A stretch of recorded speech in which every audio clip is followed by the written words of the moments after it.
सभी साथियों को कुमार राजेश का नमस्कार। साथियों, आज मैं आपको श्री हित हरिवंश चंद्र महाप्रभु के बारे में बताने जा रहा हूँ। हित हरिवंश जी राधा वल्लभ संप्रदाय के प्रवर्तक एवं भक्त कवि थे। हित हरिवंश जी राधा वल्लभ संप्रदाय के संस्थापक थे। यह कोई सामान्य मनुष्य नहीं थे। भगवान श्री कृष्ण की बांसुरी को एक बार मनुष्य रूप में पृथ्वी पर अवतरित होकर भगवान का गुणगान करने की इच्छा हुई। तब भगवान की बंसी हित हरिवंश जी के रूप में पृथ्वी पर मनुष्य रूप में अवतरित हुई। देवी राधा इनकी गुरु थीं।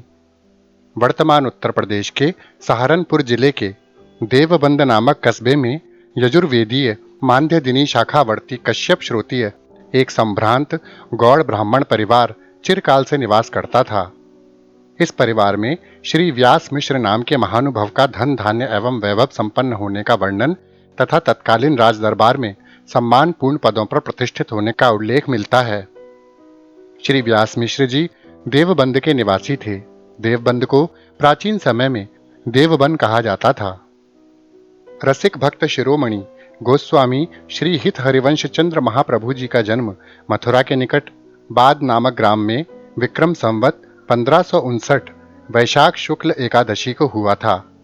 जिस समय इनका जन्म हुआ उस समय श्री व्यास मिश्र अपनी पत्नी तारा देवी के साथ ब्रिज यात्रा के लिए गए हुए थे। उस समय उनकी पत्नी गर्भ से थी। मथुरा की परिक्रमा करते समय वाद नामक गांव में उन्हें प्रसव हुआ। यह वाद गांव आज भी मथुरा से 4 मील पर बसा हुआ है। इनका जन्म विक्रम संवत 1559 में हुआ था, लेकिन कुछ विद्वानों ने संवत 1530 को इनका जन्म संवत ठहराने का प्रयत्न किया है। विक्रम संवत 1559 का अर्थ अंग्रेजी तिथि के अनुसार सन 1502। विक्रम संवत 1559 यानी कि सन 1502 को ही श्री हित हरिवंश चंद्र महाप्रभु जी के जन्म का सही समय माना जाता है। जैसा कि मैंने आपको बताया, इनके पिता का नाम श्री व्यास मिश्र जी था और माता का नाम तारा देवी था। व्यास मिश्र जी 9 भाई थे, जिनमें सबसे बड़े श्री केशव दास जी तो संन्यास ग्रहण कर चुके थे। संन्यास के बाद उनका नाम श्री नृसिंहाश्रम जी हो गया था। बाकी शेष भाइयों के यहाँ कुल दीपक के नाम पर केवल श्री हित हरिवंश जी का ही जन्म हुआ था। इसीलिए ये सभी को प्राणों से बढ़कर थे और इनका लालन पालन भी बड़े लाड़ प्यार से हुआ था।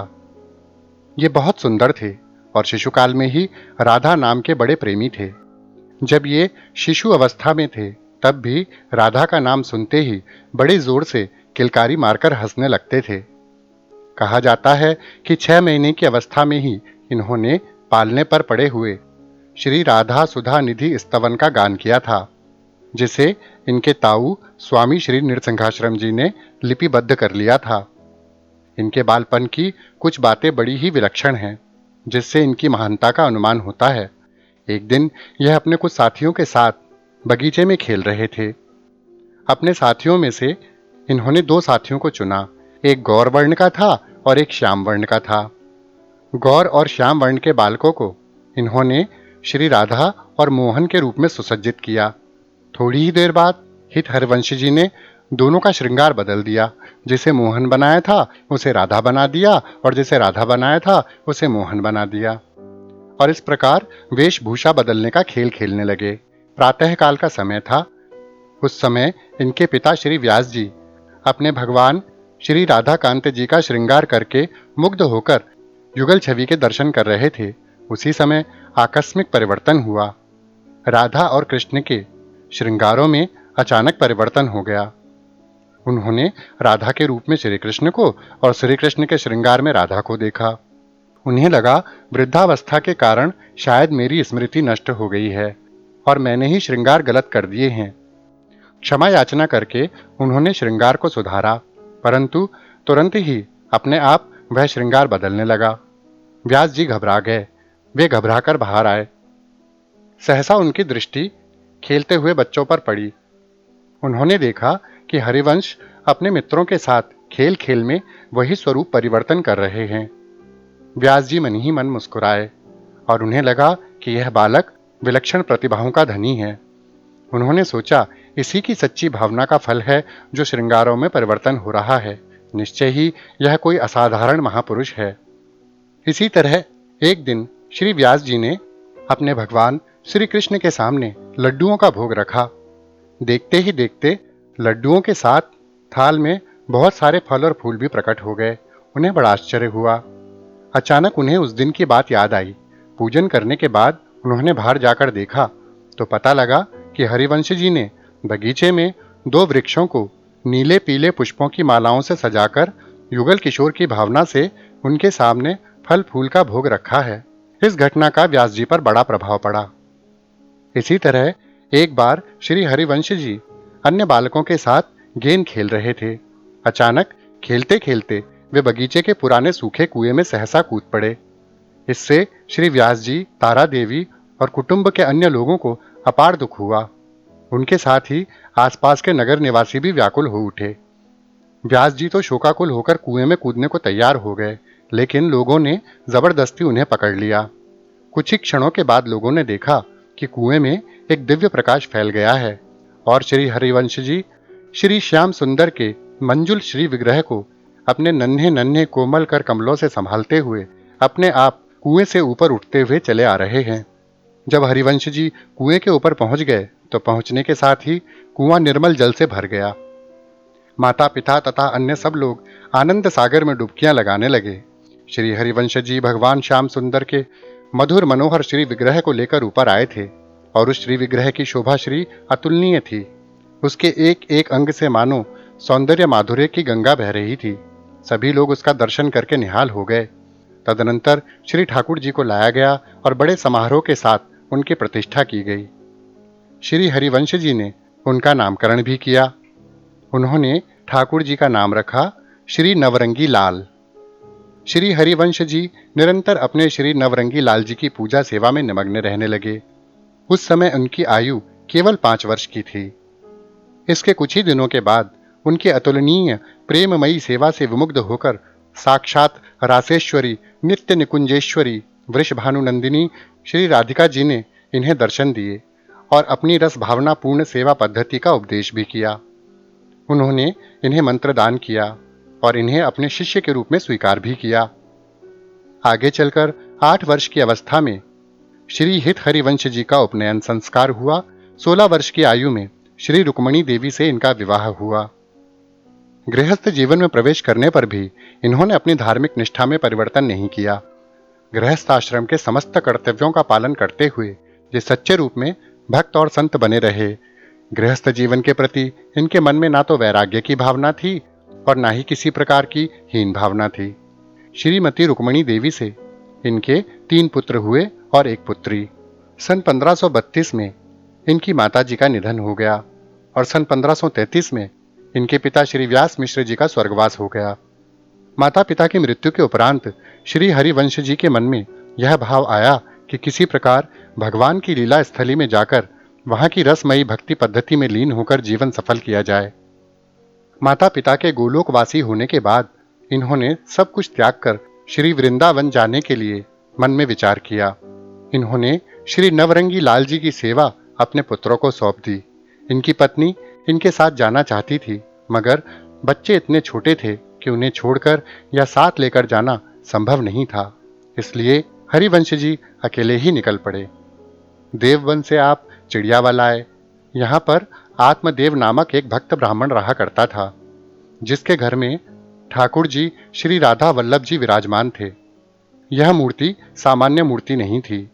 आत्मदेव के पूर्वजों को कठिन तपस्या के फलस्वरूप भगवान शंकर के दर्शन हुए थे और भगवान शंकर ने जब इनके पूर्वज से कहा था कि कोई भी वस्तु मांग लो, तब उस व्यक्ति ने भगवान शंकर से भगवान शंकर की ही कोई सबसे प्रिय वस्तु वरदान में मांगी थी। तब भगवान शंकर ने ही श्री राधा वल्लभ जी की मूर्ति इनके पूर्वज को वरदान स्वरूप दी थी। आत्मदेव जी श्री राधा वल्लभ जी की बहुत भक्ति भावना से उपासना किया करते थे। संयोग की बात है कि आत्मदेव जी को स्वप्न आदेश हुआ कि तुम्हारी जो 2 पुत्रियां हैं, श्री कृष्णदासी और मनोहरी, उनका हित हरिवंश जी से विवाह कर दो और विवाह में भेंट के स्वरूप राधा वल्लभ जी सौंप दो। यदि हरिवंश जी विवाह के लिए ना माने तो उन्हें कहना कि राधा जी का आदेश है। आत्मदेव जी ने हरिवंश जी से अपने स्वप्न की बात कही। आत्मदेव जी की बात सुनकर हरिवंश जी मान गए और विवाह के उपरांत श्री राधा वल्लभ को पाकर अत्यंत प्रसन्न हुए। श्री राधा वल्लभ जी महाराज को हरिवंश जी वृंदावन ले आए। वृंदावन में मदन टेर नामक स्थान में श्री राधा वल्लभ जी ने प्रथम निवास किया। इसके पश्चात उन्होंने भ्रमण करके श्री वृंदावन के दर्शन किए और प्राचीन एवं गुप्त सेवा कुंज, रासमंडल, बंसीवट एवं मानसरोवर नामक 4 पुण्य स्थलों को प्रकट किया। इसके पश्चात ये सेवा कुंज के पास ही एक कुटिया में रहने लगे और श्री राधा वल्लभ जी का प्रथम प्रतिष्ठा उत्सव इसी स्थान पर हुआ। श्री राधा वल्लभ जी की आज्ञा से ही श्री हित हरिवंश जी ने श्री श्यामा श्याम युगल सरकार की निकुंज लीला का क्रिया और काव्य द्वारा प्रचार प्रसार किया। उस समय स्वामी श्री हरिदास जी का इन पर गहरा स्नेह था और प्रसिद्ध भक्त श्री हरिराम जी व्यास ने भी आकर श्री हिताचार्य प्रभु जी से ही दीक्षा ग्रहण की थी। श्री वृंदावन महिमा अमृत के निर्माता श्री चैतन्य महाप्रभु के प्रसिद्ध भक्त स्वामी श्री प्रबोधानंद जी की भी इनके प्रति बड़ी निष्ठा और प्रीति थी। उनके बाद के विवाह से भी दोनों पत्नियों से उनको 2 और पुत्र हुए। हरिवंश जी का स्वर अत्यंत मधुर था। ये जब गाते थे तो आसपास के लोग सब काम छोड़कर वहीं ठहर जाते थे।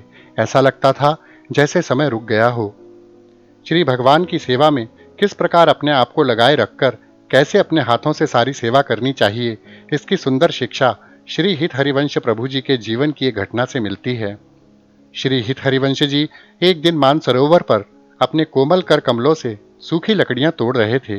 इसी समय इनके प्रिय शिष्य दीवान श्री नाहरमल जी दर्शन के लिए वहां आ पहुंचे। नाहरमल जी ने प्रभु को लकड़ियां तोड़ते हुए देखकर दुखी होकर कहा, प्रभु, आप स्वयं लकड़ी तोड़ने का इतना बड़ा कष्ट क्यों उठा रहे हैं? यह काम तो किसी नौकर चाकर से भी करवाया जा सकता है। नाहरमल ने प्रेम पूर्वक यह बात कही थी, लेकिन हरिवंश जी ने कठोर स्वर में उत्तर दिया। हरिवंश जी ने कहा, नाहरमल, तुम जैसे राजसी पुरुषों को धन पर बड़ा गर्व रहता है, तभी तो तुम श्री ठाकुर जी की सेवा नौकरों कहारों के द्वारा करवाने की बात कह रहे हो। तुम्हारी इस भेद बुद्धि से मुझे बड़ा कष्ट हुआ है।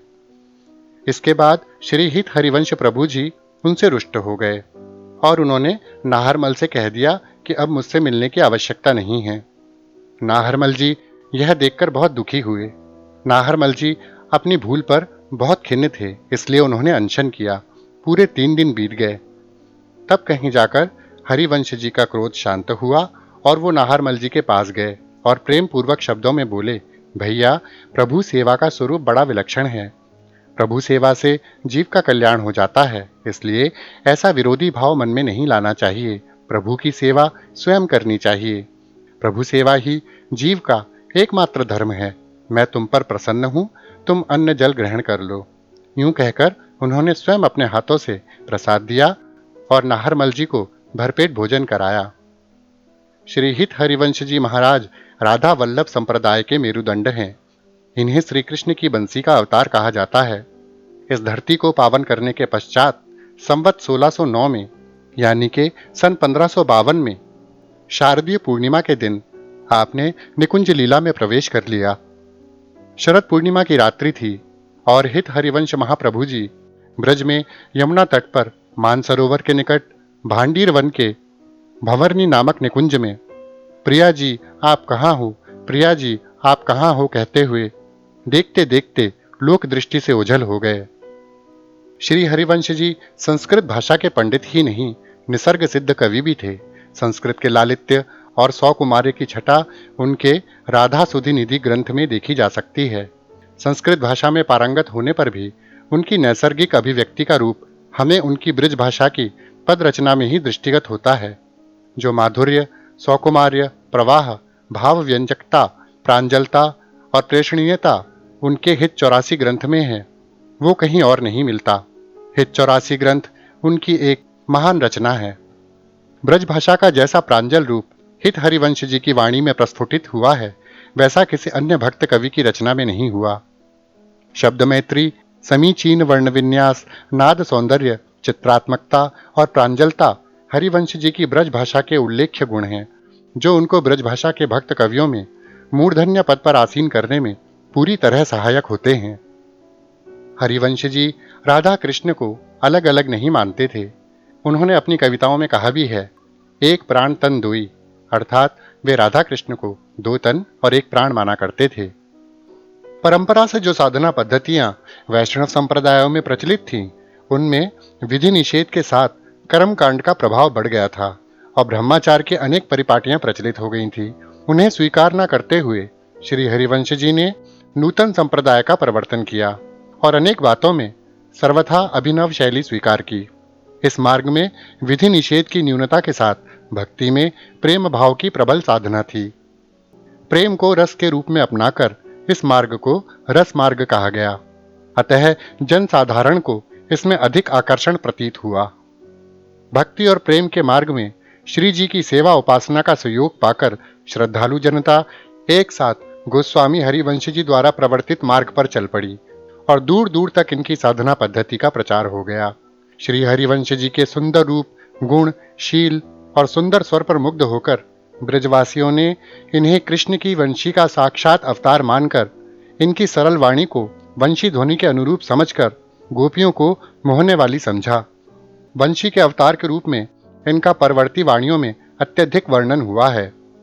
गोस्वामी हित हरिवंश जी रचित 2 हिंदी ग्रंथ, 2 संस्कृत ग्रंथ और 2 गद्य पत्र अद्यावधि उपलब्ध हैं। हिंदी ग्रंथों में हित 84 और स्फुट वाणी है। संस्कृत ग्रंथों में राधा सुधा निधि तथा यमुनाष्टक हैं एवं विट्ठल दास जी को लिखे गए 2 गद्य पत्र हैं। उपयुक्त सभी ग्रंथ प्रकाशित हो चुके हैं। श्री हित हरिवंश जी रचित 84 पदों के संग्रह का नाम हित 84 है। राधा वल्लभ संप्रदाय का मूल ग्रंथ यही है। इसी ग्रंथ के आधार पर परवर्ती भक्त महात्माओं ने राधा वल्लभीय तत्व को हृदयंगम किया है। संप्रदाय में इस ग्रंथ को मूलाधार मानकर सबसे अधिक सम्मान दिया जाता है। इस ग्रंथ के 84 पदों में हरिवंश जी ने ब्रज भाषा का समस्त माधुर्य उड़ेल दिया है। कहा जाता है कि श्री वृंदावन में इनके प्रथम शिष्य बने थे दस्यु सम्राट श्री नरवाहन। इन्होंने हित महाप्रभु को धनुष और बाण देकर कहा था कि महाप्रभु, आपका बाण जहां तक जाएगा वहां तक की भूमि आपकी हो जाएगी। और उनका यह बाण तीर घाट तक गया, जिसे आज चीर घाट कहा जाता है। रस भक्ति धारा के प्रवर्तक हरिवंश महाप्रभु ने वृंदावन में भक्ति मार्ग का नवोन्मेष किया। साथ ही उन्होंने रस भक्ति को ब्रजभाषा का अत्यंत आकर्षक उपास्य तत्व बनाया। उन्होंने समाज संगीत की परिपाटी का शुभारंभ किया। उनके द्वारा राग, भोग और उत्सवों पर आधारित 7 भोग और 5 आरती वाली विधि विशेष शून्य अष्टयामी सेवा पद्धति का प्रसार किया गया। इन्होंने ही राधा वल्लभ संप्रदाय की नींव डाली। मध्यकालीन हिंदी साहित्य में मात्रा और गुणवत्ता दोनों ही दृष्टियों से इस संप्रदाय का योगदान अतुलनीय है। उन्होंने पंचकोसी वृंदावन में रासमंडल, सेवा कुंज, वंशीवट, धीर समीर, मानसरोवर, हिंडोल स्थल, श्रृंगार वट और वन विहार नामक लीला स्थलों को प्रकट किया। उन्होंने निर्गुण व सगुण भक्ति मार्गों को पृथक प्रकट करके हिंदी साहित्य के इतिहास में अभिनव व अद्भुत क्रांति उत्पन्न की। हित हरिवंश जी अपने स्वभाव से अत्यंत उदार और कृपालु थे। वे ऊंच नीच, वर्ण अवर्ण तथा योग्य अयोग्य का ध्यान नहीं करते थे। सभी पर समान दृष्टि से कृपा रखते थे। लौकिक वैभव से वह अत्यंत विरक्त थे। हरिवंश जी के मतानुसार प्रेम या हित तत्व ही समस्त चराचर में व्याप्त है। यह प्रेम या हित ही जीवात्मा को आराध्य के प्रति उन्मुख करता है। उनकी उपासना रसोपासना कही जाती है, जिसमें इष्ट देवी राधा की ही प्रधानता है। श्री हरिवंश गोसाई जी के अनुसार श्री राधा के चरण आराधना के सर्वोच्च आस्पद हैं। जैसा कि मैंने आपको बताया कि ये श्री कृष्ण और राधा को अलग अलग नहीं मानते थे, दोनों को 2 शरीर और एक आत्मा मानते थे। जैसा कि इन्होंने लिखा भी है, सो हित संधि सखी जू जब अतिशय व्याकुल होई, तब प्रगटै हित ही यत एक प्राण तन दोई। तो साथियों, श्री हित हरिवंश महाप्रभु जी के बारे में यह जानकारी आपको अवश्य अच्छी लगी होगी। इसी के साथ अपने मित्र कुमार राजेश को विदा दीजिए। सदैव खुश रहिए, मुस्कुराते रहिए। जय श्री राधा वल्लभ।